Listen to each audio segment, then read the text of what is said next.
வணக்கம். மதிமுகம் செய்திகள். இன்றைய முக்கிய நிகழ்வுகளை பார்ப்பதற்கு முன்பாக தலைப்புச் செய்திகளை பார்க்கலாம். எதிர்க்கட்சி எம்பிக்கள் இடைநீக்கத்தை கண்டித்து காங்கிரஸ் கட்சியினர் போராட்டம். இடைநீக்கம் செய்யப்பட்ட எம்பிக்கள் மக்களின் குரல் என ராகுல் காந்தி பேச்சு. தமிழகத்தில் ஏற்பட்ட வெள்ள பாதிப்புகளை தேசிய பேரிடராக அறிவிக்க முடியாது. நிர்மலா சீதாராமன் கருத்துக்கு தலைவர்கள் கண்டனம். சொத்து குவிப்பு வழக்கில் தண்டனை அறிவிக்கப்பட்ட நிலையில் முதலமைச்சருடன் பொன்முடி சந்திப்பு. பொன்முடியின் சொத்துக்களை முடக்க வேண்டிய அவசியம் இல்லை என உயர்நீதிமன்றம் உத்தரவு. தமிழகத்தில் ஓரிரு இடங்களில் 27ஆம் தேதி வரை மழை பெய்ய வாய்ப்பு. தூத்துக்குடி மீட்பு நிவாரணப் பணிகளை மேற்கொள்ள 6 IAS அதிகாரிகள் நியமனம். OS மணியன் தேர்தலில் வெற்றி பெற்றது செல்லும். திமுக வேட்பாளர் SK வேதரத்னம் தொடர்ந்த வழக்கில் உயர்நீதிமன்றம் தீர்ப்பு. நாட்டின் வேலையில்லா திண்டாட்டம் குறித்து ஊடகங்கள் பேசவில்லை என காங்கிரஸ் MP ராகுல் காந்தி தெரிவித்துள்ளார். நாடாளுமன்ற பாதுகாப்பு மீறல் குறித்து எதிர்க்கட்சி உறுப்பினர்கள் அமளியில் ஈடுபட்டதால் கூட்டத்தொடர் முழுவதும் இடைநீக்கம் செய்யப்பட்டனர். இதை கண்டித்து நாடு முழுவதும் போராட்டம் நடைபெற்று வரும் நிலையில் டெல்லி ஜந்தர் மந்தர் பகுதியில் காங்கிரஸ் தலைவர் மல்லிகார்ஜுனா கார்கே தலைமையில் நடைபெற்ற போராட்டத்தில் காங்கிரஸ் மூத்த தலைவர் ராகுல் காந்தி மற்றும் இந்தியா கூட்டணி கட்சிகளின் தலைவர்கள் பலர் பங்கேற்றனர். அப்போது பேசிய ராகுல் காந்தி, சில இளைஞர்கள் நாடாளுமன்றத்துக்குள் நுழைந்து புகைக்குப்பிகளை வீசியவுடன் தங்களை தேசபக்தர்கள் என்று சொல்லிக் கொள்ளும் பாஜக எம்பிக்கள் ஓடிவிட்டதாகவும், ஆனால் இதை ஊடகங்களில் ஒளிபரப்பவில்லை எனவும் தெரிவித்தார். இந்தியா கூட்டணி எம்பிக்கள் இடைநீக்கம் என்பது ஜனநாயகத்தின் மீதான அச்சுறுத்தலையே உணர்த்துவதாக தெரிவித்த காங்கிரஸ் தலைவர் மல்லிகார்ஜுன கார்கே, நாங்கள் ஒன்றுபட்டால் பிரதமர் மோடியால் ஒன்றும் செய்ய முடியாது என பேசினார். தமிழக மழை வெள்ள பாதிப்பை தேசிய பேரிடராக அறிவிக்க இயலாது என ஒன்றிய நிதியமைச்சர் நிர்மலா சீதாராமன் கருத்துக்கு அரசியல் தலைவர்கள் கண்டனம் தெரிவித்துள்ளனர். மழை வெள்ள பாதிப்பு மற்றும் நிவாரணப் பணிகள் குறித்து டெல்லியில் செய்தியாளர்களை சந்தித்த ஒன்றிய நிதியமைச்சர் நிர்மலா சீதாராமன், கனமழை பெய்யும் என எச்சரித்த பின்னர் எடுக்கப்பட்ட நடவடிக்கை என்ன என தமிழக அரசுக்கு கேள்வி எழுப்பினார். தமிழக மழை வெள்ள பாதிப்பை தேசிய பேரிடராக அறிவிக்க இயலாது என்றும், மழை பாதிப்புகளை குறைக்க தமிழக அரசு உரிய நடவடிக்கை எடுக்கவில்லை எனவும் குற்றம் சாட்டினார். இதற்கு பலரும் கண்டனம் தெரிவித்து வருகின்றனர். பேரிடர் காலத்தில் மனிதர்களுக்கு தேவை உடனடி உதவி, உபதேசம் அல்ல என நிர்மலா சீதாராமனுக்கு மதுரை MP சு வெங்கடேசன் பதிலடி கொடுத்துள்ளார்.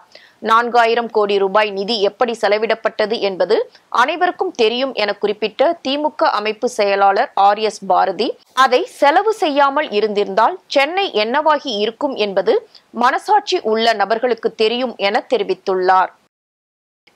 பொன்முடியின் சொத்துக்களை மீண்டும் முடக்க வேண்டிய அவசியமில்லை என சென்னை உயர்நீதிமன்றம் உத்தரவிட்டுள்ளது. 2006 முதல் 2011ஆம் ஆண்டுகளில் அமைச்சராக இருந்த பொன்முடி வருமானத்திற்கு அதிகமாக சொத்து சேர்த்ததாக 2011ஆம் ஆண்டு லஞ்ச ஒழிப்புத்துறை வழக்கு பதிவு செய்து அவரது சொத்துக்களையும் முடக்கியது. இதையடுத்து 2016ஆம் ஆண்டு இது தொடர்பான வழக்கில் இருந்து பொன்முடியை விடுதலை செய்த விழுப்புரம் நீதிமன்றம் அவரது சொத்துக்கள் முடக்கத்தையும் நீக்கியது. இதனை எதிர்த்து லஞ்ச ஒழிப்புத்துறை உயர்நீதிமன்றத்தில் மேல்முறையீடு செய்த வழக்கில் பொன்முடி மற்றும் அவரது மனைவிக்கு 3 ஆண்டுகள் சிறை தண்டனை விதித்த உயர்நீதிமன்ற நீதிபதி உத்தரவிட்டார். இதனை எதிர்த்து லஞ்ச ஒழிப்புத்துறை உயர்நீதிமன்றத்தில் மேல்முறையீடு செய்த வழக்கில் பொன்முடி மற்றும் அவரது மனைவிக்கு 3 ஆண்டுகள் சிறை தண்டனை விதித்து உயர்நீதிமன்ற நீதிபதி உத்தரவிட்டார். இதையடுத்து சொத்துக்களை முடக்க கோரிய மனு மீது இன்று தீர்ப்பு வழங்கிய நீதிபதி ஜெயச்சந்திரன், சிறப்பு நீதிமன்றத்தால் விடுவிக்கப்பட்ட சொத்துக்களை தற்போதைய சூழலில் மீண்டும் முடக்க வேண்டிய அவசியம் இல்லை என்றும், தேவைப்பட்டால் சட்டத்திற்கு உட்பட்டு லஞ்ச ஒழிப்புத்துறை நடவடிக்கைகளை மேற்கொள்ளலாம் என தீர்ப்பளித்துள்ளார். இதற்கிடையே சொத்து குவிப்பு வழக்கில் தண்டனை அறிவிக்கப்பட்ட நிலையில் முதலமைச்சருடன் பொன்முடி சந்திப்பை மேற்கொண்டார். சந்திப்பின் போது வழக்கு தொடர்பாக அடுத்த கட்ட நடவடிக்கை குறித்து ஆலோசனை நடைபெற்றதாக கூறப்படுகிறது. தூத்துக்குடி மாவட்டத்தில் மழை வெள்ளம் பாதித்த பகுதிகளில் மீட்பு நிவாரணப் பணிகளை மேற்கொள்ள IAS அதிகாரிகள் 6 பேரை நியமித்து அரசு உத்தரவிட்டுள்ளது. தமிழகத்தில் ஓரிரு இடங்களில் 27ஆம் தேதி வரை மழை பெய்ய வாய்ப்புள்ளதாக வானிலை ஆய்வு மையம் தெரிவித்துள்ளது. தென்கிழக்கு அரபிக்கடல் பகுதிகளில் நிலவும் வளிமண்டல கீழடுக்கு சுழற்சி காரணமாக தமிழ்நாட்டில் ஒரு சில இடங்களிலும் புதுச்சேரி மற்றும் காரைக்கால் பகுதிகளிலும் லேசானது முதல் மிதமான மழை பெய்யக்கூடும் எனவும் வானிலை ஆய்வு மையம் தெரிவித்துள்ளது. சென்னையை பொறுத்தவரை அடுத்த 24 மணி நேரத்திற்கு வானம் ஓரளவு மேகமூட்டத்துடன் காணப்படும் என்றும் தொடர்ந்து நகரின் ஒரு சில பகுதிகளில் லேசானது முதல் மிதமான மழை பெய்யக்கூடும் எனவும் தெரிவிக்கப்பட்டுள்ளது. இதற்கிடையே தூத்துக்குடி மாவட்டத்தில் பெய்த வரலாறு காணாத மழையால் விளாத்திக்குளம், ஏரல், ஸ்ரீவைகுண்டம், ஆத்தூர், ஆறுமுகநேரி, காயல்பட்டினம், புதுக்கோட்டை, ஆழ்வார் திருநகரி என 25க்கும் மேற்பட்ட முக்கிய பகுதிகளில் கடும் பாதிப்பை ஏற்படுத்தியுள்ளது.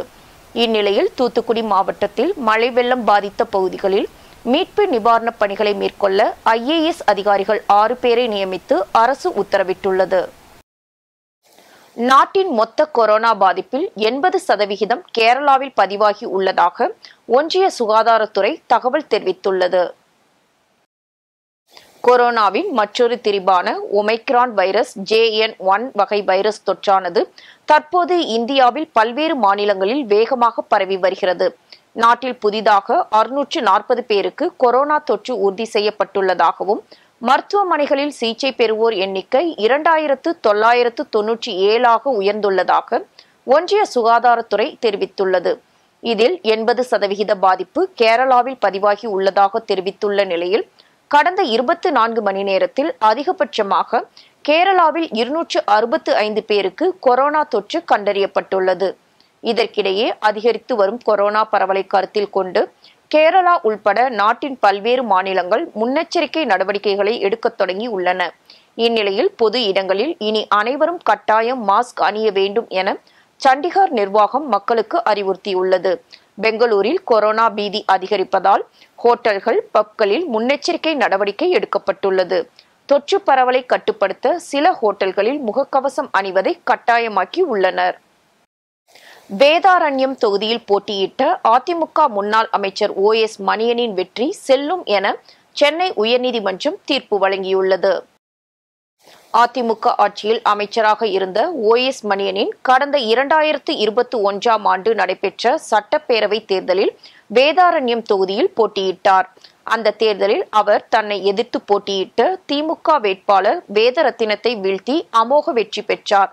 இதனிடையே OS மணியன் முறைகேடாக வெற்றி பெற்றுள்ளதாக குற்றம் சாட்டிய வேதரத்தினம் இந்த வெற்றியை எதிர்த்து சென்னை உயர்நீதிமன்றத்தில் வழக்கு தொடர்ந்தார். நகராட்சி ஆணையர், காவல்துறை துணை கண்காணிப்பாளர் உள்ளிட்ட அரசு அதிகாரிகளை தனது தேர்தல் முகவர்கள் போல பயன்படுத்தியதாக மனுவில் குற்றம் சாட்டியிருந்தார். இந்த நிலையில் சட்டப்பேரவை தேர்தலில் வேதாரண்யம் தொகுதியில் போட்டியிட்ட அதிமுக முன்னாள் அமைச்சர் OS மணியனின் வெற்றி செல்லும் என சென்னை உயர்நீதிமன்றம் தீர்ப்பு வழங்கியுள்ளது. நாடாளுமன்றத்தில் அராஜகம் நடந்து கொண்டிருப்பதாக திமுக MP TR பாலு குற்றம் சாட்டியுள்ளார்.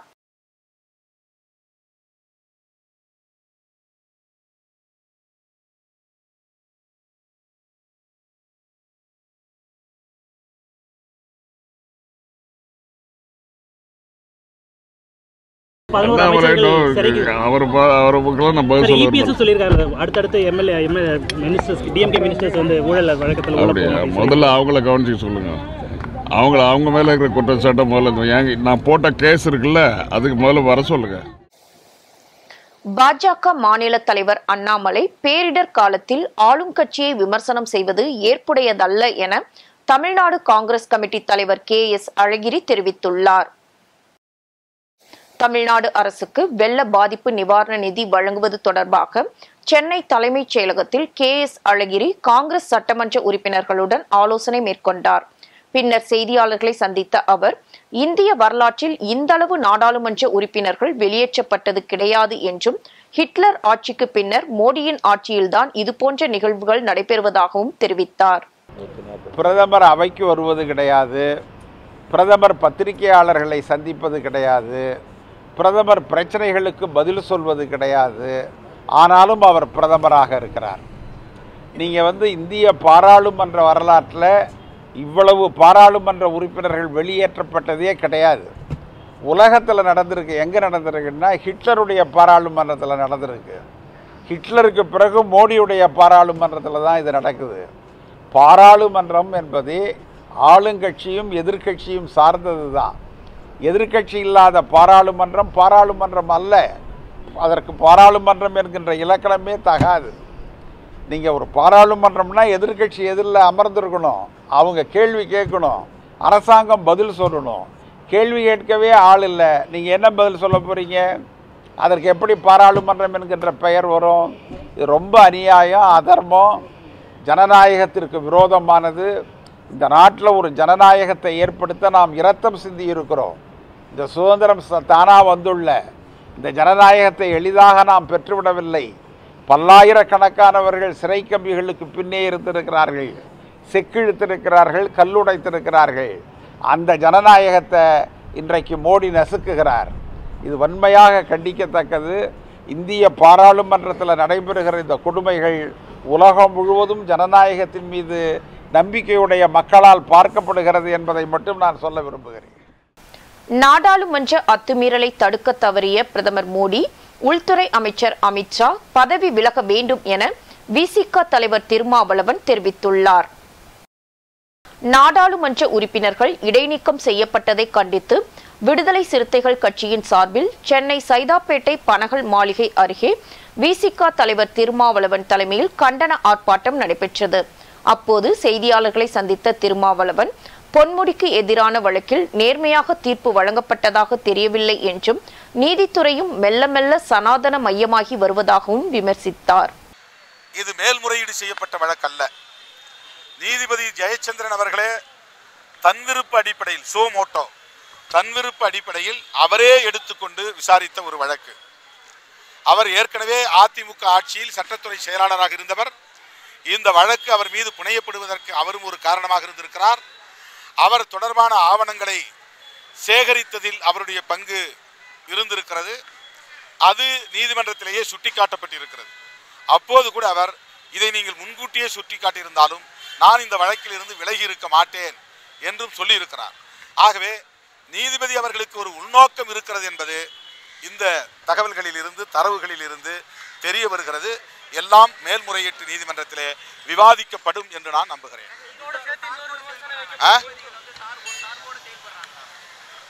ஒரு சார்பாக செயல்படுவது போன்ற தரவுகள் தான் நமக்கு கிடைக்கின்றன. இந்த தீர்ப்பிலே நேர்மையாக நடந்திருப்பது போன்ற தோற்றம் எழவில்லை. அவரே தனிப்பட்ட தன்விருப்பு அடிப்படையில் இந்த வழக்கை எடுத்து விசாரித்ததும், அவரே இந்த வழக்குக்கு தேவையான ஆவணங்களை ஏற்கனவே தயார் செய்ததும் இப்போது வெளிப்படையாக தெரிய வந்திருக்கிறது. அதைத் தொடர்ந்து சென்னை உயர்நீதிமன்றம் முன்பு செய்தியாளர்களை சந்தித்த தொல் திருமாவளவன், தமிழ்நாட்டில் ஏற்பட்டுள்ள வெள்ள பாதிப்புகளை தேசிய பேரிடராக அறிவிக்க முடியாது என ஒன்றிய நிதியமைச்சர் கூறியிருப்பது இரக்கமற்ற செயல் என கண்டனம் தெரிவித்தார். இந்தியா கூட்டணி தலைவர்களின் கூட்டம் டெல்லியிலே நடந்தது உண்மைதான், அதில் அவர் பங்கேற்றதும் உண்மைதான். ஆனால் அதற்காக மட்டுமே அவர் வரவில்லை. பிரதமரை சந்தித்து பாதிக்கப்பட்ட மக்களின் சார்பில் கோரிக்கை முன்வைப்பதற்காகவும் அவர் டெல்லிக்கு வந்தார் என்பது அனைவரும் அறிந்த உண்மை. இந்த பாதிப்பிலும் துயரத்திலும் அற்பமான அரசியல் செய்து ஆதாயம் தேடுவது உள்ளபடியே வேடிக்கையாக இருக்கிறது, வேதனையாக இருக்கிறது. இது தேசிய பேரிடர். இதனை தேசிய பேரிடராக அறிவிக்க மாட்டோம் என்று சொல்லுவது இரக்கமற்ற ஒரு தகவலாகும். எவ்வளவு கடுமையான பாதிப்புக்கு மக்கள் உள்ளாகி இருக்கிறார்கள். இந்த நிலையிலும் கூட இதில் அரசியல் செய்வது அதிர்ச்சி அளிக்கிறது. அவருடைய இந்த பேச்சை விடுதலை சிறுத்தைகள் கட்சி கண்டிக்கிறது. ஜனவரி 7, 8 தேதிகளில் திட்டமிட்டபடி உலக முதலீட்டாளர்கள் மாநாடு சென்னையில் நடைபெறும் என அமைச்சர் TRB ராஜா தெரிவித்துள்ளார். சென்னையில் நடைபெற்ற இந்திய தொழில் கூட்டமைப்பின் இளம் இந்தியா தேசிய கருத்தரங்கில் தொழில்துறை அமைச்சர் TRB ராஜா கலந்து கொண்டு சிறப்புரையாற்றினார். பின்னர் செய்தியாளர்களிடம் பேசிய அமைச்சர், சென்னையில் நடைபெறவுள்ள உலக முதலீட்டாளர்கள் மாநாட்டில் தென் மாவட்ட மக்களின் நலன் கருதி பிரத்யேக அறிவிப்புகள் வர உள்ளதாக தெரிவித்தார். ரொம்ப அற்புதமான மாநாடாக இதுவரைக்கும் வரலாறு காணாத ஒரு மாநாடாக இது இருக்க போகிறது. குறிப்பாக தமிழகத்துக்கும் தென் தமிழகத்தை சார்ந்த மக்களுக்கு மிக சிறப்பான ஒரு அறிவிப்புகள் எல்லாம் வரவிருக்கின்ற இந்த மாநாட்டில் அவர்கள் இந்த இக்கட்டான சூழ்நிலையில் இப்போ இருக்கும் இந்த சூழ்நிலையில் அவர்கள் மிக சிறந்த பல புதிய அறிவிப்புகள் வரவிருக்கின்றன. நம்ம தென் தமிழகத்துக்கு மட்டுமே நல்ல அறிவிப்புகள்லாம் வரும். நாடாளுமன்றத்தில் எதிர்க்கட்சி எம்பிக்கள் இடைநீக்கம் செய்யப்பட்டது ஜனநாயக படுகொலை என காங்கிரஸ் எம்எல்ஏ செல்வ பெருந்தகை தெரிவித்துள்ளார். நாடாளுமன்றத்தில் எதிர்க்கட்சி எம்பிக்கள் இடைநீக்கம் செய்யப்பட்டதை கண்டித்து தென் சென்னை கிழக்கு மாவட்ட காங்கிரஸ் கட்சியின் சார்பாக காங்கிரஸ் கட்சியின் முன்னாள் தலைவர் KV தங்கபாலு தலைமையில் கண்டன ஆர்ப்பாட்டம் நடைபெற்றது. இதில் கலந்து கொண்ட பின் செய்தியாளர்களை சந்தித்த செல்வ பெருந்தகை பாஜக அரசின் ஜனநாயக படுகொலையை காங்கிரஸ் கட்சி மக்களிடம் தோலுரித்து காட்டுவதாக தெரிவித்தார். இந்திய பாராளுமன்ற வரலாற்றில் முதல் முறையாக ஜனநாயக படுகொலையை மோடி அரசு செய்திருக்கிறது. அங்கே கலகத்தை விதைப்பதற்காக ஒரு கூட்டம் வந்திருக்கிறது. அந்த கூட்டத்திற்கு அனுமதி சீட்டு வாங்கி பாராளுமன்றத்திற்கு அழைத்து சென்றவர் பாஜகவை சார்ந்த பாராளுமன்ற உறுப்பினர். அவர்களை உள்ளே கலவரம் செய்வதற்கு அனுமதித்திருக்கிறார்கள். உள்ளே கலவரம் ஏற்பட்டு இருக்கிறது. பாதுகாப்பு குறையை கேட்டு காங்கிரஸ் பேரியக்கத்தை சார்ந்த இந்தியா கூட்டணியை சார்ந்த பாராளுமன்ற உறுப்பினர்கள் அங்கே வாதம் நடத்த வேண்டும் என்று ஜனநாயக ரீதியிலே கேள்வி கேட்டால் அவர்களை இடைநீக்கம் செய்து பாராளுமன்றத்திற்கு வெளியே நீக்க வைத்திருக்கிறார்கள். ஆனால் இந்த கலவரத்திற்கும் இந்த கலர் வெடிகுண்டு வீசுவதற்கும் காரணமாக இருந்த பாராளுமன்ற உறுப்பினர் உள்ளே அமர்ந்திருக்கிறார். ஜனநாயகத்தை பாதுகாக்க வேண்டும் என்று குரல் கொடுத்த பாராளுமன்ற உறுப்பினர்களை வெளியே நீக்க வைத்திருக்கிறார்கள். இதுதான் ஜனநாயக படுகொலை என்பதை காங்கிரஸ் பேரியக்கம் தோலுரிச்சு காட்டியிருக்கிறது. இந்தியா முழுவதும் இந்த பாராளுமன்ற ஜனநாயக படுகொலையை கண்டித்து ஆர்ப்பாட்டம் நடத்தி கொண்டிருக்கிறோம். பல்வேறு மாவட்டங்களில் நடைபெற்ற தகவல்களை களத்தில் மதிமுகம் பகுதியில் பார்க்கலாம்.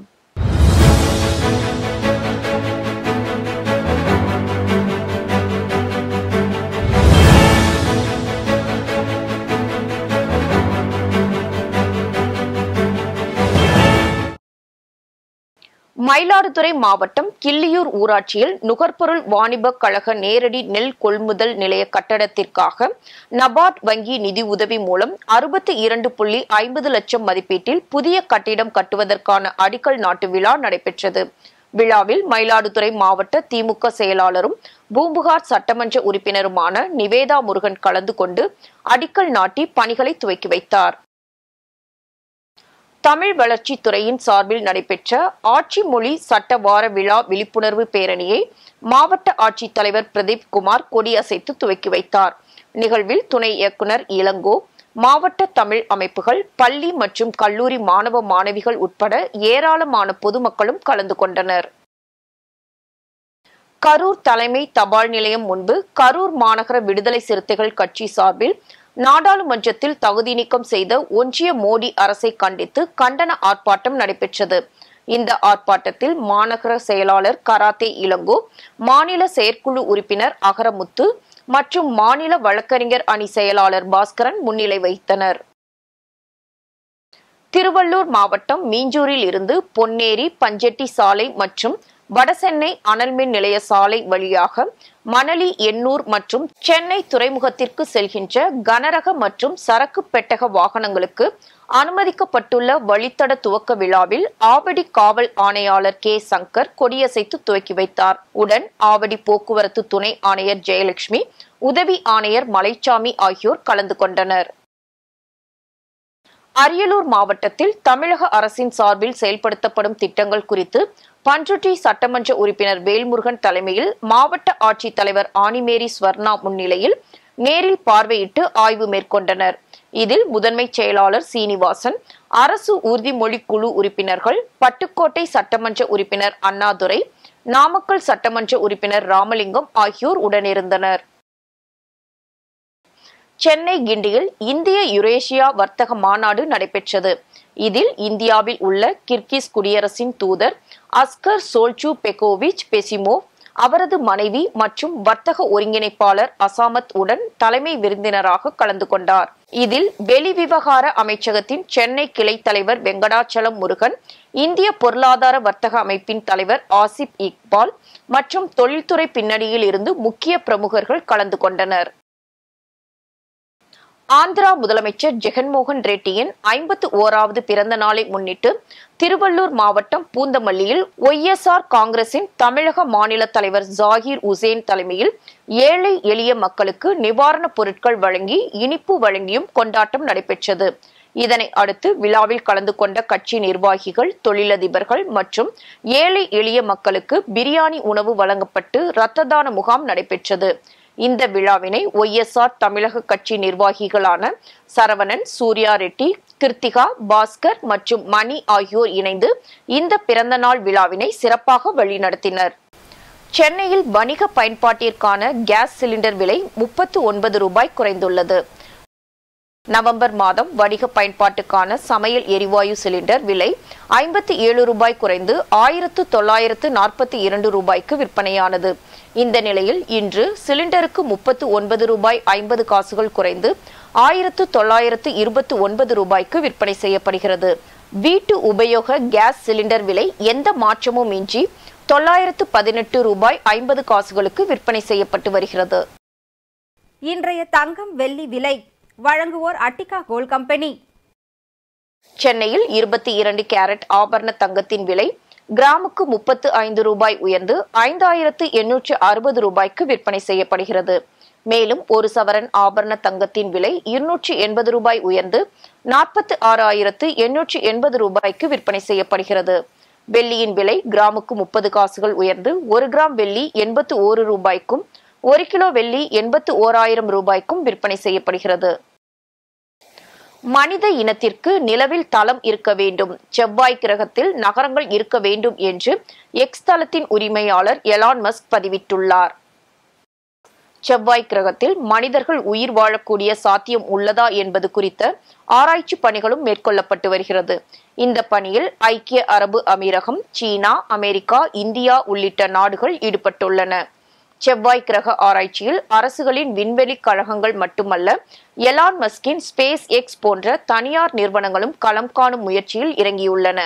2026 மனிதனை செவ்வாய் கிரகத்திற்கு அனுப்ப ஸ்பேஸ் எக்ஸ் திட்டமிட்டுள்ளது.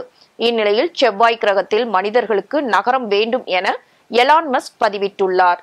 மேலும் நிலவில் மனிதர்களுக்கு தளமும் செவ்வாய் கிரகத்தில் நகரங்களும் இருக்க வேண்டும் என்றும் விண்மீன்களுக்கு இடையே பயணிப்பவர்களாக மனிதர்கள் இருக்க வேண்டும் என்றும் எலான் மஸ்க் குறிப்பிட்டுள்ளார். மீண்டும் தலைப்புச் செய்திகள். எதிர்க்கட்சி எம்பிக்கள் இடைநீக்கத்தை கண்டித்து காங்கிரஸ் கட்சியினர் போராட்டம். இடைநீக்கம் செய்யப்பட்ட எம்பிக்கள் மக்களின் குரல் என ராகுல் காந்தி பேச்சு. தமிழகத்தில் ஏற்பட்ட வெள்ள பாதிப்புகளை தேசிய பேரிடராக அறிவிக்க முடியாது.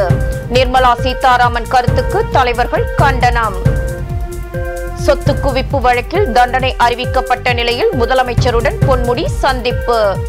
பொன்முடியின் சொத்துக்களை முடக்க வேண்டிய அவசியம் இல்லை என உயர்நீதிமன்றம் உத்தரவு. தமிழகத்தில் ஓரிரு இடங்களில் 27ஆம் தேதி வரை மழை பெய்ய வாய்ப்பு. தூத்துக்குடி மீட்பு நிவாரண பணிகளை மேற்கொள்ள 6 IAS அதிகாரிகள் நியமனம். OS மணியன் தேர்தலில் வெற்றி பெற்றது செல்லும். திமுக வேட்பாளர் SK வேதரத்னம் தொடர்ந்த வழக்கில் உயர்நீதிமன்றம் தீர்ப்பு. இத்துடன் செய்திகள் நிறைவடைந்தன. மீண்டும் செய்திகள் காலை 8 மணிக்கு. மேலும் செய்திகளை தெரிந்து கொள்ள மதிமுகம் பிரைம் யூடியூப் தளத்தில் இணைந்திருங்கள்.